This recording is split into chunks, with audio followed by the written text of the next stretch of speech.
Hi, welcome to Peak Moment. I'm Janaea Donaldson. One of the important factors that we're going to deal with in the future in our localities is how we do medium of exchange for our goods and our services. It doesn't have to just be the American dollar. My guest today is Francis Ailey, President of Fourth Corner Exchange. Francis. Tell me, what is Fourth Corner Exchange? Fourth Corner Exchange is an alternative money system. Okay. And it's an alternative because we need an alternative. The mainstream money system has some serious problems. Well, we've had it for a while. It seems to be working. We're using dollars and euros or whatever. What are the problems with it? Why do we need something different? Basically, it promotes antisocial behavior. Really? I know that sounds quite shocking. I mean, we use it all the time for exchange. We do indeed. But tell me, okay, say more. There are several myths about our present money system. One is that it's value neutral, that it doesn't affect the exchange between two people. That is not true. That's in all the mainstream economic books, and it's not true. So give an example of how it might be, say, a negative value or what, or positive.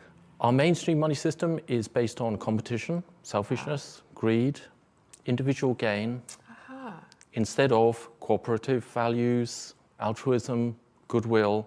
And the mainstream money system destroys communities. That is a really interesting, I mean, this is news. I mean, because Right. we're like fish in water with our money system. Absolutely. I cannot imagine an alternative. It affects everything in our lives.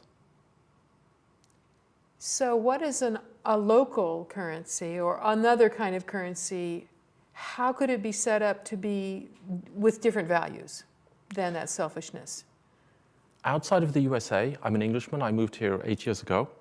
And outside of the USA, there is a worldwide movement to replace the dysfunctional money systems that exist, all the individual national currencies. Really? That's exciting. For example, in the UK, which is where I'm from, there are today over 650 local currency systems up and down the country. The first ones were established in 1990. I was the instigator of one of the first systems in 1990. All right. I actually found out about local currencies by going to Findhorn. Yes, the community in Scotland. Indeed. Wonderful place. I went there for 1 week. They had a conference on abundance, of all things. It was spectacular. Abundance. That's a good, yes. And one of the workshops was on money systems. And I attended it. It was given by Jill Jordan. And she said there are alternative ways to do a medium of exchange. And I thought, you're kidding. So right. I attended the workshop and I returned to London with the idea of a local currency, setting one up. And at that time, nobody had heard of local currency. Right. And I harangued my friends for months until they bowed down and said, okay, we'll do it. Okay. And we founded North London L.E.T.S, which stands for Local Exchange Trading System. L.E.T.S. Local Exchange Trading System. Yes. Okay. And how does it work? How does it work and how does it work? Local currencies as a medium of exchange are socially responsible. The competitive element just doesn't exist.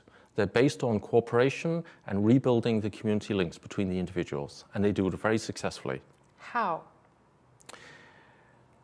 The mainstream money system is issued in limited supply. Okay. It's a scarcity-based money system. Okay.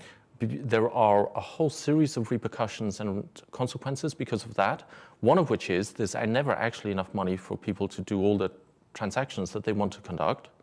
Well, I understand that certainly because it's also based on debt. I mean, it's Exactly. issued for debt. That's and how there's it's never issued. enough there to pay back both the principal and interest. So, Right. so we are all competing in some way for those dollars. Yes. Is that what you're...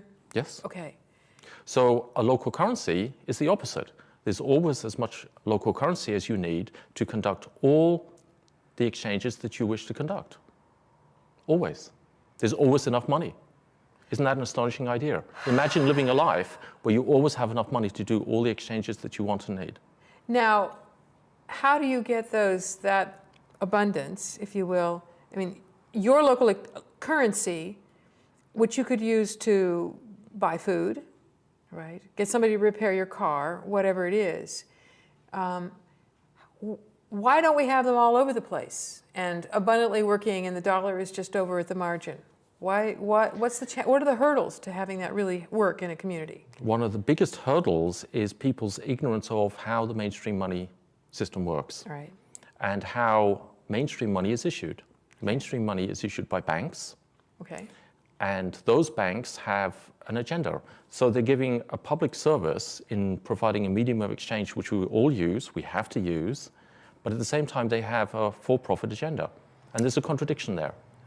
In fact, if you think about it, the banks issuing money is anti-democratic, it's undemocratic. So we have a political system that's based on democratic principles, right. And an economic system that's based on free market roguery. If you like. And competitive pursuits, for-profit competitive pursuits. The two things are in conflict. How can you have a political democracy and an economic free-for-all? It doesn't work. Well, we're certainly seeing that writ large on the planet. Indeed. In terms of competition and scarcity, not just for money, but also other resources Yes, here. Indeed. How? And all that is driven by a dysfunctional money system. So if you're looking at reforming that Yes. money system, and you're starting local, which is the best place to start. Only place to start. In a way. What does Fourth Corner Exchange have to do with this? What are you trying to do? Well, when I got here 8 years ago, I talked to people about local currencies and they were ho-hum. And a few said, that's fabulous, why don't you set one up? And I said, wow, do you know how much time and energy and work it takes to set one of these things up and actually do it properly and make it work? I said, when we get a team together, we'll do it. Okay. We got a team together in 2002, 2003, and we started trading in 2004 after some very serious conversations and planning. Okay. The essence of it is very simple. We issue the money, and we issue it by trading. So you start with an account at zero, and you can buy any of the goods and services that are available on the system that are being offered by other members. All right. And you can sell your goods and services to those other members. All right. There's never any need to borrow money because you can trade freely. You don't have to earn before you spend. Okay. I mean, if you think about it, why should you?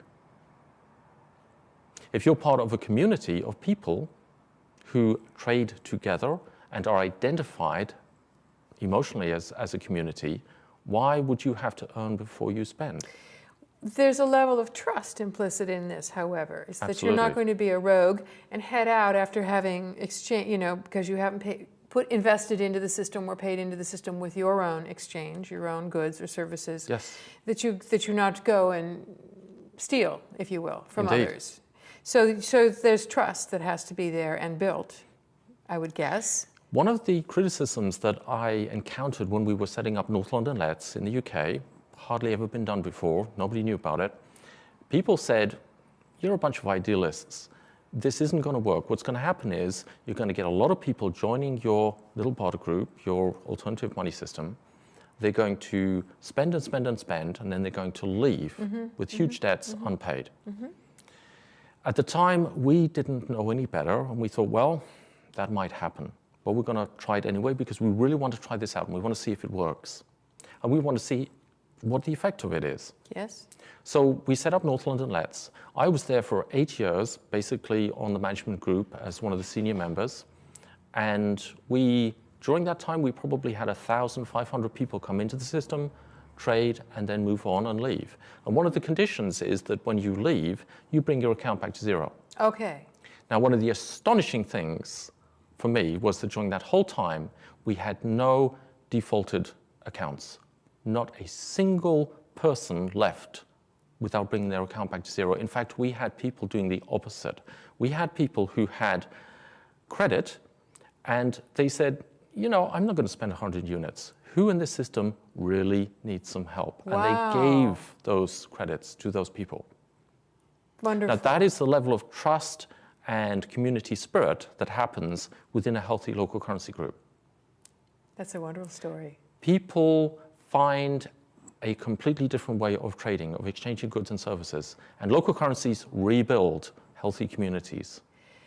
I want to go back to something for a second here. I know that we have attempted that in a number of communities in America, and Yes. some are still in existence. There's the Ithaca, time Indeed. dollars, Yes. and others have tried the L.E.T.S system. And what I've heard is it takes work to keep them going. They really haven't caught on to supplanting supplanting our main money system in any large way. Why? What does it take? What do we have yet to learn? Maybe is the right question here. What are the challenges? Indeed. I've seen hundreds of local currency systems that people have attempted to set them up in the UK and Europe, and 90% of them fail. That's a big failure rate. It is. It's about equivalent to business failures. You start a business, 90% of them will fail in the first 2 years-ish. The main reason local currencies fail is because if you bring people into a local currency, but they're trying to trade with the old mindset from the old money system, it cannot work. You have to re-educate people to what is a community? How do you trade cooperatively, non-destructively? We train everybody who comes into Fourth Corner Exchange. We insist that they come to a new members orientation where we tell them what the differences are. Okay. This is the mainstream money system. This is Fourth Corner Exchange. If you come into our system with that mindset, you simply won't last. And so tell me, can you I realize this is probably 3 hours to tell us, but what's the heart of that different mindset? You don't have to act selfishly. There's no sense in acting competitively. If you come into our system and act competitively, basically you're just going to alienate people and probably nobody will trade with you and you'll have to leave. But if you act cooperatively and with trust and goodwill, you will build very strong links with the people in our trading group. So on a practical level, let's say I want to join, right? And how do I begin? What do you do? I've gone through the orientation. How do we begin? Do we set up some kind of accounts? Yes. Right, which are zero. Yes. Start. And let's say I have I can offer video services, right? Right. So how do people know about that? How do they know to use those services? And so how do you do the communicating about what's available for your goods and services? All that. Yes. 95% of that is done online. We have a magnificent database that has all that information. Okay. And we have a series of offered listings. Those are the things that people are offering. And we have a second set of listings, which is what people want and need. Okay. And that's crucial. That's another one of the big differences. Because if you want to get into the system and start trading quickly and earning time dollars, which is our unit of exchange, you go through the wanted listings. And there's so many, you will find things that you can provide. Both services and physical hard goods? Yes. Do people have, my car or my bike or whatever? I bought my car with time dollars exclusively, and I pay my rent now in time dollars. How many people are involved right now in the local exchange here in Bellingham, in yours? Today, over 350. Okay. It's sizable. When we started in January 2004, we had 15 people.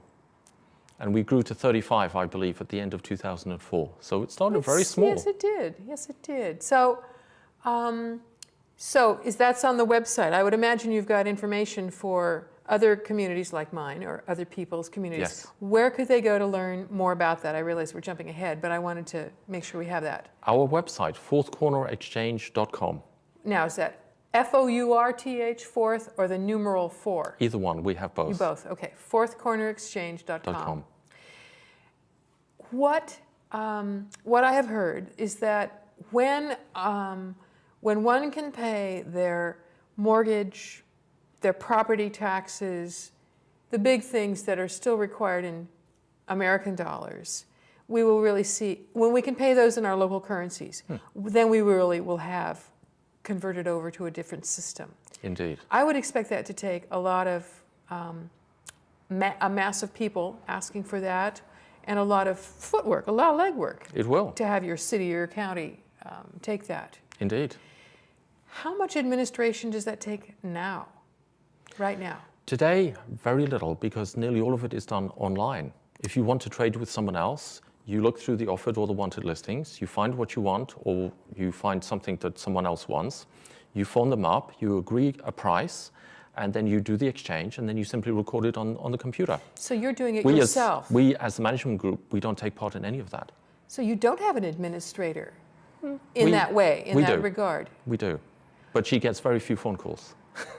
So you are really working with, in a sense, you're working with community. You're working with people that are going to be honest to write down what they have exchanged. Yes. And we have traded over 10,000 time dollars, which is, a time dollar is worth 10 American dollars, rough equivalent. So we have traded over $120,000 worth of goods and services in 2.5 years. That's impressive. It is.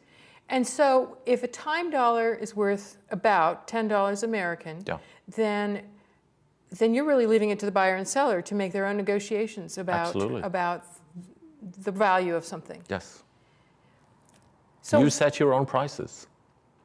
And if you don't like the price of someone else, then you barter with them. It's like, that's too high. I'll pay you 2/3 of that. Yeah, yeah. Which again is a very different system than the standard American money There is system. a price and you either pay it or you walk away. Yeah, yes. right. That's how we're used to it. There's much more leeway in this system. I find actually in many of my trades, the people are undercharging. And I usually pay them more if I really feel satisfied by the goods and services they're providing. I'll pay them more. Radical idea. Absolutely. How friendly of you. Yeah, and it really works. And several other people do on the system. It's a completely different mindset. I was going to say, you're talking about supporting one another. You're not talking about fighting for that last dollar. Over a limited supply system. It's kept artificially scarce, our mainstream money system. Unnecessarily so. Why aren't we doing this all over the place? I have several stories to exemplify that. Basically, over the last 300 years, local currency systems, alternative money systems of every description have popped up. Now, inevitably what happens is the international bankers notice them and stamp them out. Think about it. Okay. If you have a successful local currency, they are going to feel threatened by that because then you don't need their money. Their money. Yeah. Right. And they can't make a profit. And the central bankers, right, who are really behind, is a private institution, right, behind our national money system. Yes. And other national money systems. Is that right? Every one of them. Well, of course they don't want to lose that advantage. And they have tremendous sway and influence over governments. One of the most famous local alternative money systems was started in Wörgl in Austria in 1933. Okay. And to condense the story down, the mayor of Wörgl, at the time, the Depression was running rampant across Europe, and the mayor saw 4 of the 5 factories close down, 90% unemployment, people were starving in the streets. And he thought, I know about this other thing called local currency. I'm going to pull the business community together here and say, listen, guys, we can do this. I don't know whether it works or not, but we're desperate. So they set up an alternative money system. They called it Script. They issued $60,000 worth of Austrian shillings. And within 3 months, everybody was back at work and nobody was starving. And everybody was paying their bills, their rent. Everybody was getting their needs met. It was called the Miracle of Wörgl. And it lasted several months. And what happened was the Austrian National Bank came along, noticed that they were being extremely successful. They'd rejuvenated their whole internal local economy. Right. All the towns and villages around were starting to use their money and issue their own. And the Austrian National Bank said, you can't do that, it's against the law. And they took the mayor and those business community to court. There was a massive court case, and under threat of imprisonment, those business people and the mayor had to close down that system and return to the mainstream depression. That is what happens. That's a big threat. Yes. That's a very big threat, sure. So at the moment, all the little, if you will, the small local currency exchanges aren't being closed down because they're not a big enough threat yet. No, the opposite. They're a huge threat. What's different in the last 20 years in the most recent re-emergence of local currencies over the last 250, 300 years, there's one big difference. The number of people that are involved and the level of awareness of those people and the fact that the whole thing is international. There are 650 local currency systems up and down the UK. There's no way they could close down one without all the others complaining. Aha. The local currencies now in Germany, France, Italy, Spain, Finland, Denmark, Holland, Norway, Italy, and on and on and on. They've swept around the planet in the last 20 years. In some places like Finland and New Zealand, 2 years ago I was speaking to some New Zealanders. There are people in New Zealand who are talking about creating a national local currency. It's kind of a contradiction in terms, okay, but based on the different principles, exactly, different values. Exactly. All right. A national alternative money system that will replace the New Zealand dollar. They're discussing this in the New Zealand Parliament. Wow, that's bringing it up to that's bringing it up to a level that we could actually, well, change the world way of working in a fundamental way, yes. or truly fundamental way. Yes. We only have about 5 or 6 minutes left, and I bet we could travel in all kinds of places, but I want to make sure that if there are other parts, aspects of this that you wanted to cover, that you can do that. Are we missing anything here? I was interested in reading a section from the spring 1997 issue of Yes magazine. This particular issue, which is now online, is full of articles, this whole issue on alternative money systems. It's called Money, Print Your Own, and other things about that. There you go. Okay. And there's a magnificent quote on the inside, which I'd like to read. Go right ahead. About the mainstream money system. Okay. And it says, warning, this is about the mainstream money system. Use of this product may cause apathy, laziness, selfishness, ignorance, loss of identity, greed, gluttony, a false sense of empowerment, absence of individuality, self-centeredness, manipulative behavior, superficial values, lack of spirituality, environmental destruction, racial tension, murder, war, and impoverishment for others. Continuous and excessive use could render a permanent state of indifference to the welfare of those around you. Use at your own risk. That should be printed on every single dollar bill. Wow. Wow, that's a powerful statement. Fourth Corner Exchange is one of the small groups that is the solution to this worldwide problem. Yeah, yeah. Now, Fourth Corner Exchange is not a nonprofit group. Is that right? It's a business, if you will, We are of some sort? social entrepreneurs. We have taken the standard business model and we are using it to serve the needs of the people in the community. Which is another, another hybrid, a new Twist. created something, isn't it? Right. Because you're not out just for profit. Yes. And we're not just local to Bellingham and Whatcom County. We are now spreading. We have people in Port Townsend, in Mount Vernon, in Snohomish. We are spreading south. In your region. So you're doing we are now a regional currency. So if, in the last couple minutes here, how could people, how could we get a jump on getting started without having the depth of knowledge and experience that you have? How can we help get other local currencies starting? Are there tools on your website that others could learn from, or somewhere? Any other resources? Absolutely. We're developing a program now where we train an area coordinator who will act on behalf of the management group, and they can set up a subgroup of Fourth Corner Exchange. Okay. So we will end up with a regional currency that can go anywhere, as long as there's 1 or 2 people in that community who will take responsibility for basic administration. So for bringing memberships in and administering and getting Signing names people and up. that kind of stuff, and how do you get you on the website and start working? Right. I mean, you've made that easy. We have. The entire thing's being done online. I would imagine that's a huge help in this tool. Tremendous help. Because you don't have to deal with paper things. Right. At North London L.E.T.S, we did everything manually. We printed our own slips, and you had to fill in a check, give it to another member. They had to send it in to the administration office. They had to be typed in by hand into the computer. Yeah. We printed directories. I mean, it's a huge overhead. Yes. That's one of the gifts here for the web. Indeed. What do you love most about having this happen? I should imagine you're happy to have it happen and are spreading the word. Absolutely. What I love about Fourth Corner Exchange are the people I've met and the trades I've done.